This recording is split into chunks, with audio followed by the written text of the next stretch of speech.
Boa tarde a todos, boa tarde a todas. 30, tempo de esperançar. Vamos agora começar a live. 5.700.000. Começar a live agora, né?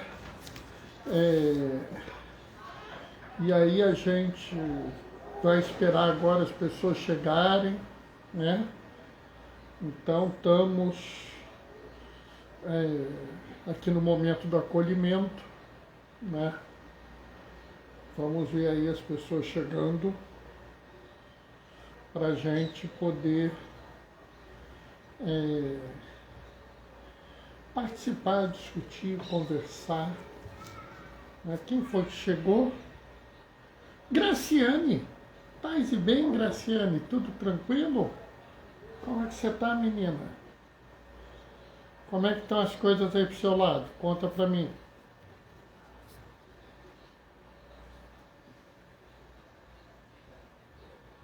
Fátima. Paz e bem, Fátima.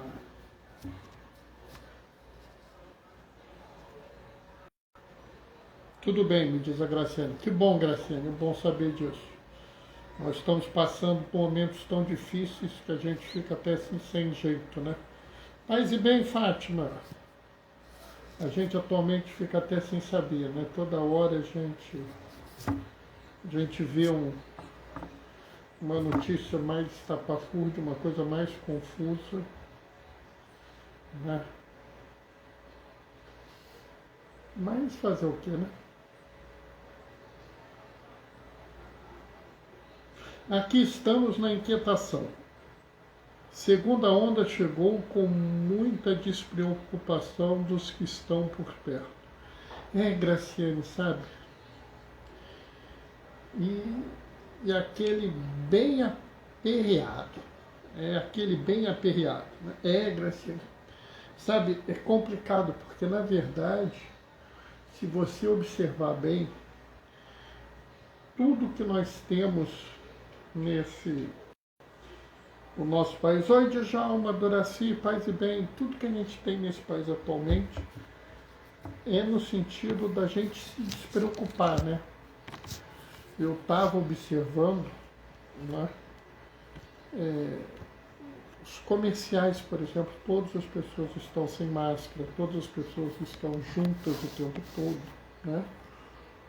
As pessoas, pelo menos aqui no Rio, por exemplo, nós temos pessoas dizendo assim, não, tá tudo tranquilo, porque a gente vai abrir umas vagas no hospital e aí tá tudo resolvido. Né? A gente está numa situação muito ruim. Aliás, eu vou lembrar todos, vou lembrar de novo, né?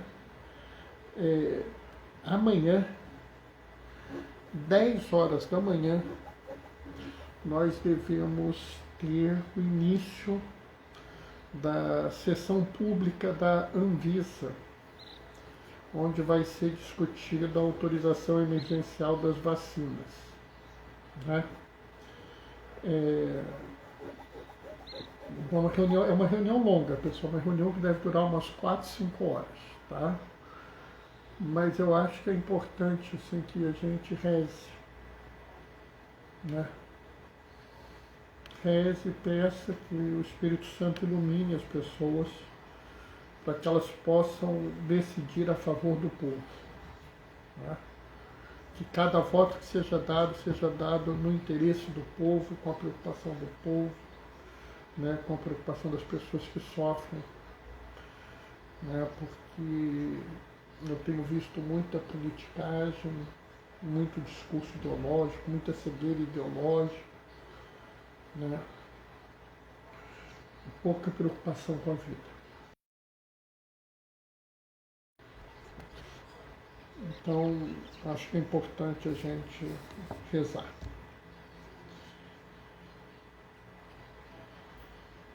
Na minha opinião, os profissionais de saúde e que estão na linha de frente deveriam receber a vacina primeiro. Fátima, a gente agradece, Fátima. Mas assim, sendo muito justo, sendo muito com tudo que eu falei e vou continuar falando nessa live, o nosso compromisso maior é com a vida. Né? E há grupos de pessoas que apresentam mais risco de morte do que os profissionais de saúde. Né? Só para vocês terem uma ideia, os profissionais de saúde têm um risco de adoecer de aproximadamente 6% ao ano. Aproximadamente.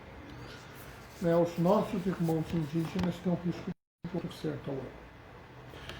Né? Agora, adoecer não é talvez o maior problema. Acho que o maior problema é ir para o CTI, né? Morrer.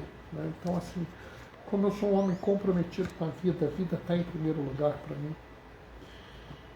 Eu acho que as pessoas mais idosas, principalmente as que moram em instituições, né, casas de convivência, asilos, esse tipo de coisa, elas tinham que ser vacinadas antes dos profissionais de saúde. Tá? Eu sei que tem muita gente que vai ficar chateada comigo quando eu manifesto isso, mas eu não posso deixar de falar sobre isso. Né? Bom, vamos começar a nossa reflexão de hoje? Então vamos lá. O Senhor esteja convosco, Ele está no meio de nós. Proclamação do Evangelho de Jesus Cristo segundo Marcos. Naquele tempo, Jesus saiu de novo para a beira do mar. Toda a multidão ia ao seu encontro, e Jesus os ensinava. Enquanto passava, Jesus viu Levi, filho de Alfeu, sentado na coletoria de impostos. E disse: segue-me. Levi se levantou e o seguiu. E aconteceu que, estando na casa de Levi, muitos cobradores de impostos e pecadores também estavam à mesa com Jesus e seus discípulos. Com efeito, eram muitos os que o seguiam. Alguns doutores da lei, que eram fariseus, viram Jesus comendo com os pecadores e os cobradores de impostos. Então perguntaram aos discípulos: por que ele come com os cobradores de impostos e pecadores? Tendo ouvido, Jesus lhes respondeu: não são as pessoas sadias que precisam de médico, mas os doentes. Eu não vim para chamar os justos, mas sim os pecadores. Palavra da salvação. Sabe, pessoal, Marcos é um cara muito direto. Ele escreve para romano, então ele é muito reto. Assim, pá, pá, pá, pá, pá. E a gente está lendo o Evangelho de Marcos essa semana e a gente vê que ele é todo rápido. Pá, pá, pá, pá, pá, pá, pá. E aqui ele chegou e está falando de Levi, filho de Alfeu. Né? As pessoas eram conhecidas assim, né? Levi bar Alfeu, Levi filho de Alfeu. Não tinha sobrenome na época. Né? A Islândia até hoje é assim. A Islândia até hoje é assim, não tem sobrenome. É patronímico que você fala. E aí, eu pergunto a vocês, vocês conhecem Levi? Vocês sabem quem ele é? Sabem não? Mas vocês já leram Levi muitas vezes. Levi é um tal de Mateus. Não é, Bernardo? Mas aqui está falando Levi. Porque as pessoas mudavam de nome. Simão passou a se chamar Pedro. Saulo passou a se chamar Paulo. Abrão passou a se chamar Abraão. As pessoas trocavam de nome quando assumiam, às vezes, uma função, uma missão. Aqui é muito interessante porque a gente tem que observar algumas coisas aqui, né? A Graciane gostou, não sei do que, mas ela já fez um sinalzinho que gostou. Sabe, pessoal, tem uma série de coisas aqui que são interessantes da gente pensar. Assim, primeira coisa, eu queria dizer que a gente tem que entender o que é um cobrador de imposto naquela época. O povo judeu vivia sob o domínio militar do povo romano. Então, vamos combinar que ninguém gosta de ter uma força militar tomando o seu país. Né? Então, eles não deviam gostar daquilo. Para complicar, o cobrador de imposto coletava imposto para dar para Roma. Então, o cara meio que colaborava com os romanos. E como se não bastasse isso, o cobrador de imposto, ele não tinha salário. Na verdade, como é que ele ganhava a vida? É simples. Ele cobrava imposto e cobrava mais um pouco para ele. Então ele chegava para você e falava assim, olha, Djalma, tu está devendo R$100 de imposto, mas tu tem que pagar 110, porque 10 é para mim. Estão entendendo? Chegava lá para Graciane, Graciane, tu está devendo R$50, mas eu vou te cobrar 60, porque 10 é para mim. Era assim. Então ele pegava o tanto que as pessoas deviam para os romanos e ainda pegava um tanto para ele. Então ele era visto como um colaborador dos romanos e um ladrão. E é muito interessante, sabe? É muito interessante porque Jesus tinha dois, né, que eram conhecidos como filhos do trovão, ou seja, alguém que tinha um peso. Jesus tinha um zelota no grupo dele. Né?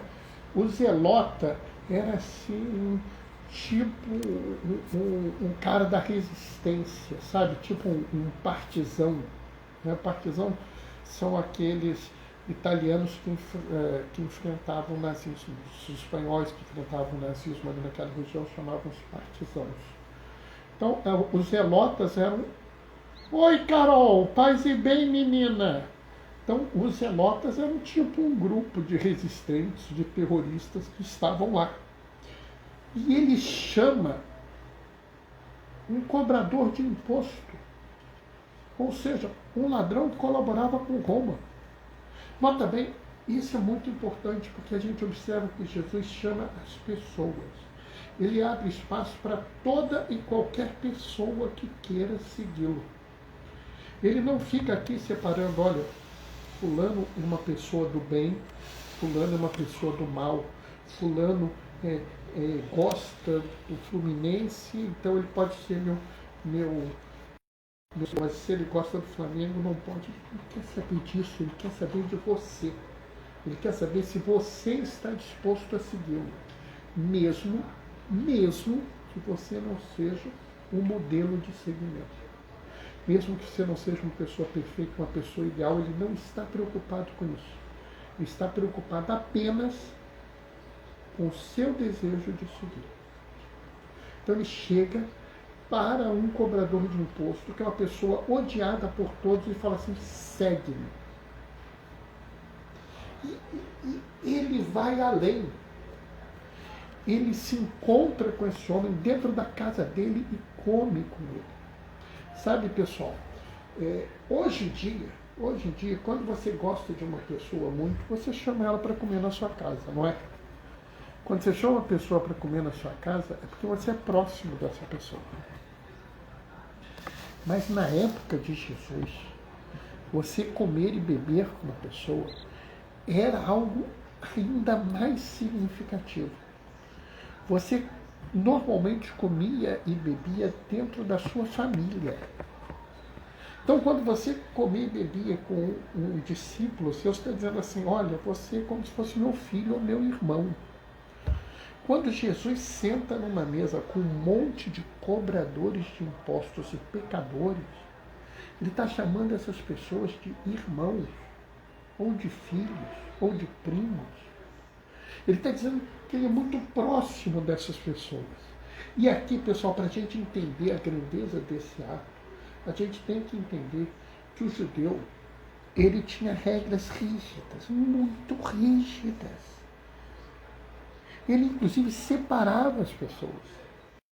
Para vocês terem uma ideia de qual separa, assim, quanto a sociedade dos judeus separava as pessoas, a regra é assim. Olha, Se você emprestar dinheiro e a pessoa for judia, ou seja, se você empresta o dinheiro para um judeu, você pode emprestar, mas você não pode cobrar imposto. Não pode cobrar juros, perdão. Então você pode emprestar o dinheiro, mas não pode cobrar juros. Agora, se você emprestar dinheiro para um pagão... Oi, Lizinha, minha filha, paz e bem. Se você emprestar dinheiro para um pagão, você pode cobrar juros, mas não pode cobrar, não pode ser abusivo. Ou seja, você tinha uma regra para quem era judeu e outra regra para quem não era. Né? Eu tenho aqui várias pessoas, né? Deus te abençoe. Você não chegou atrasada não, Lizia. Sabe, pessoal, as coisas eram uma coisa assim muito doida para o judeu. Por exemplo, vou dar um exemplo para vocês. Né? Uma mulher não podia tocar num homem que não fosse seu pai ou seu marido. Não podia tocar num homem que não fosse seu pai ou seu marido. Porque se ela tocasse, ela podia deixar o homem impuro. Olha como eram as regras da época. Se você entra na casa de um pagão, você está impuro. Olha para você, se você entra na casa de um pagão, você está impuro. Então, a sociedade judaica da época excluía. Quando Jesus vai à casa do pecador, do cobrador de imposto, muita gente deve ter olhado e falado assim, que é isso? Como é que ele está indo nessa casa? Não tem ninguém que preste lá. Ficaram horrorizados. Essas pessoas que vivem pela regra, que não conseguem ver o ser humano, que não conseguem entender que todo ser humano é digno, eles olham para aquilo e falam assim, que coisa horrorosa. Eles não conseguem entender que Jesus ama a pessoa. Não interessa se a pessoa é perfeita ou não, muito pelo contrário. Sabe, hoje em dia, existe um grupo de pessoas que acha que nós vivemos a fé da perfeição. Né? Não, eu só convivo com gente da igreja. Por quê? Não, porque lá na igreja só tem gente perfeita. Eu nem saio da igreja. Eu acordo de manhã, eu ouço a rádio da igreja, eu vejo a televisão da igreja, aí eu vou na igreja. Aí eu compro na livraria da igreja. Depois eu saio, volto. Se pudesse, ele comia no restaurante da igreja, para não comer na comida dos outros. Aí ele chega em casa e vê a televisão da igreja. E vê o jornal da igreja, porque a coisa que é importante é aquilo ali. Porque ali é onde estão os puros. Ali é onde estão os santos. Aí vem Jesus e fala assim, eu vou comer com os pecadores. Como é que esse homem vai comer com os pecadores? Tem que comer com os santos. Aqui só vale os santos, os pecadores não valem nada. Era isso que a cabeça daquelas pessoas pensavam. E o pior é que tem gente que pensa isso hoje. Tem gente que pensa isso hoje. E para essas pessoas, Jesus tem um recado. Eu não vim para te chamar. Você já é santo, você já é justo, você já é perfeito, você já está lá no céu, não tem problema. Eu não vim por sua causa. Eu vim por aqueles que você despreza. Mas eu sou exemplo de seguidor de Jesus, eu sou o melhor cristão da minha igreja. Perfeito, ótimo, que bom. Meus parabéns. Então você não precisa de mim. Né? Mas como mostrar e trazer Deus aos outros se não formos até ele? A boa pergunta, Lizzie, realmente eu não sei. Essa eu não sei. Mas é justo isso que Jesus nos ensina nessa passagem. É justo isso que Jesus nos fala e nos mostra. Né? Ah, você é ótimo, lindo, maravilhoso, perfeito! Os justos estão salvos. Precisamos levar Deus ao mundo. Exatamente. Você pegou a palavra da minha boca, filha. Que orgulho! Que orgulho! Fiquei muito contente com isso. Eu ia falar exatamente isso. Se você é perfeito, justo, maravilhoso, fantástico, está na hora de você sair e se encontrar com aqueles que não são. Sabe? Está na hora de você virar e dizer assim: olha, eu tenho que sair ao mundo. Eu tenho que mostrar no mundo que existe um outro sabor. Eu tenho que salgar o mundo. Eu tenho que ser sal da terra. Eu tenho que guiar as pessoas sendo luz. Eu tenho que ser a bússola moral. Telepatia. Não sou filho à toa. Não, fiquei contente. Sabe, pessoal, a gente tem que parar de acreditar numa igreja de como que eu vou dizer? Uma fé de pureza. Fé de pureza, Bernadette? Nós somos os puros. Nós somos aqueles especiais e nós não nos misturamos. Não, se nós somos especiais, se nós somos os puros, se nós somos os perfeitos, aí mesmo é que nós temos que ir no mundo. Ah, Bernardo, eu não me acho perfeito. Também tem que ir para o mundo. Porque provavelmente você pode ajudar alguém. Sabe, pessoal, é hora da gente estar próximo daqueles que precisam de ouvir uma boa palavra, daqueles que precisam de um bom exemplo, daqueles que precisam de ganhar entendimento, clareza nas coisas. Sabe, cada vez mais a gente precisa que as pessoas entendam que nós não somos aqueles que excluem. Nós acreditamos num Deus que inclui a todos, num Deus que cuida de todos, num Deus que ama a todos, mesmo que essas pessoas não sejam perfeitas, mesmo que elas não sejam ideais, que elas não estejam nos moldes maravilhosos.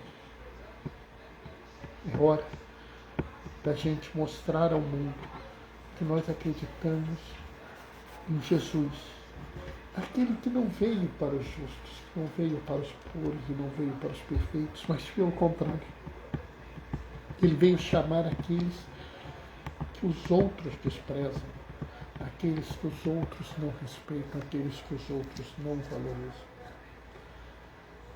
Sabe, pessoal, nós temos que tomar cuidado, porque existe uma fé covarde. Existe uma fé covarde. É aquela fé que eu uso a fé para me esconder. Entrou alguém, eu não sei quem é. Sirlene, oi, paz e bem, Sirlene. Existe gente que usa a fé para se esconder. É a fé covarde. Sabe, eu tenho medo, então eu vou dizer que as pessoas são pecadoras e eu não vou chegar perto delas. Ou eu não quero conviver com pessoa que tem tal característica, então eu vou dizer que a pessoa é pecadora. Né? Eu vou justificar tudo dizendo que a pessoa é pecadora. Ah, fulano foi preso injustamente, mas ele é pecador. Ah, fulano está passando fome na rua, mas ele é pecador. Eu transformo o pecado na desculpa para excluir os outros. Né? Fátima está fazendo uma observação. Existem pessoas que não participam de nenhuma religião, mas que fazem de inclusão. Sim, existem, né? E sabe, Fátima, eu acho que elas fazem isso, né, em Jesus. Mesmo elas não acreditando, elas fazem isso dentro de Jesus. Jesus diz que há muitas ovelhas que não estão nesse redil, mas a essas eu devo salvá-las, sabe? Então acho que todo bem que é feito no mundo é feito em Jesus. Mesmo que a pessoa não tenha esse entendimento, existe uma adesão, vamos dizer, não visível à graça invisível que é Jesus. Graciane, a lógica de Jesus ainda carece de compreensão, inclusive por alguns líderes religiosos. Sim, Graciane, é verdade. Né? Sabe, eu acho que é muito interessante quando Jesus fala assim, o maior mandamento é ama o Senhor teu Deus de todo o teu coração, de toda a tua força e de todo o teu entendimento. Sabe, a gente não entende Jesus plenamente. É necessário que a gente visite, revisite, releia, leia, redescubra, que a gente viva e reviva, encontre e reencontre Jesus a vida inteira. Porque Jesus é tão grandioso que às vezes a gente tem dificuldade de entender plenamente ele. Mas o pior de tudo é quando a pessoa se enche de arrogância, como esses fariseus, ou como alguns líderes religiosos que conheço, e que admitem para si um entendimento, uma compreensão absoluta do que é Jesus, ao ponto de ditar ao mundo, querer ditar a todos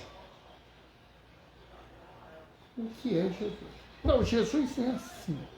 Se você não fizer isso, você não tem salvação.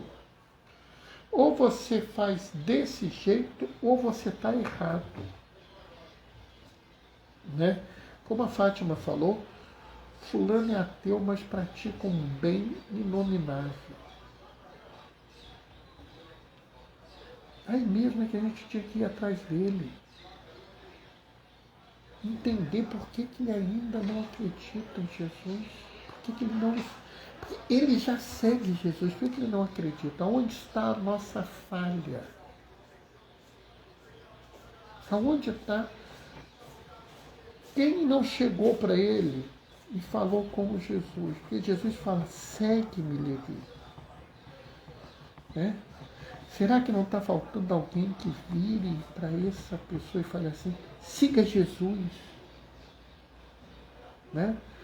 Sabe, é muito angustiante essa forma que as pessoas querem de pasteurizar Jesus. Jesus ele tem que, não é nem pasteurizar, é padronizar. Né? A gente, de certa forma, parece que virou fariseu. Ou você segue aquela regra daquele jeito, ou você está perdido. Né? Então, pessoal, assim, a gente tem que ver isso e entender isso. Jesus não veio para chamar os justos, mas sim os pecadores. Amém? Bom, pessoal, o que eu tinha para falar hoje, a minha reflexão de hoje era essa. Tá?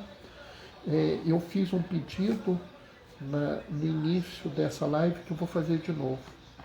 Tá? Amanhã às 10 horas você começa a reunião especial para decidir sobre o uso emergencial, a autorização emergencial das vacinas para Covid. Né?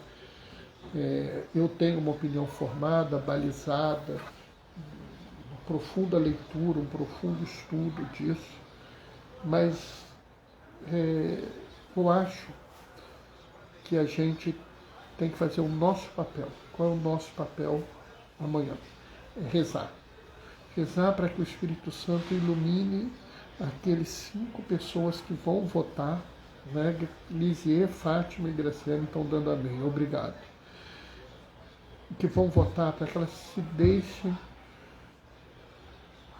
iluminar pelo Espírito Santo, que elas decidam pela vida, além de qualquer posição política, ideológica, qualquer outro ruído. Que a única coisa que guia essas 5 pessoas, né, é que elas votem a favor da vida. Tá? Amanhã, a partir das 10 horas, essa reunião deve ser longa, deve demorar umas 4, 5 horas, tem uma série de material que tem que ser apresentados. Né? Basta 3 votos, a maioria simples, não precisa ser unanimidade, nada dessas coisas. Mas é uma reunião longa, tá? Isso não deve acabar antes de 2 horas. Tá? Então, amanhã temos um compromisso de rezar. Tá? O que eu tinha para falar hoje para vocês é isso. Amanhã, 15h30, a gente vai se encontrar. Se tudo correr bem, já vai ter tido a votação, já vai estar tudo encerrado. A gente vai poder fazer até uma fala sobre isso. Tá? Vou me despedir. Quem puder dar um pulinho no blog do Gaioso, Diaconia da Palavra, blogspot.com. Tem muita gente saindo do WhatsApp, indo para o Telegram. Eu já criei, inclusive, eu estou lá no Telegram há anos, criei um canal no Telegram para passar as minhas homilias, as minhas lives, tudo tem direito. Né? Então, quem quiser, me avisa que eu passo os meus contatos no Telegram. Tá? Vou deixar com vocês a minha bênção. Espero encontrar vocês amanhã, 15h30. O Senhor esteja convosco. Está no meio de nós. Por intercessão de Maria Madalena, desça sobre vós e permaneça para sempre a bênção de Deus Todo-Poderoso. Ele que é Pai, Filho e Espírito Santo. Quem puder, fique em casa. Quem não puder, usa a máscara. Glorifiquemos o Senhor com a nossa vida. Sigamos em paz. E que Deus nos acompanhe. Tchau, tchau, pessoal. Até amanhã, 15h30. Abração.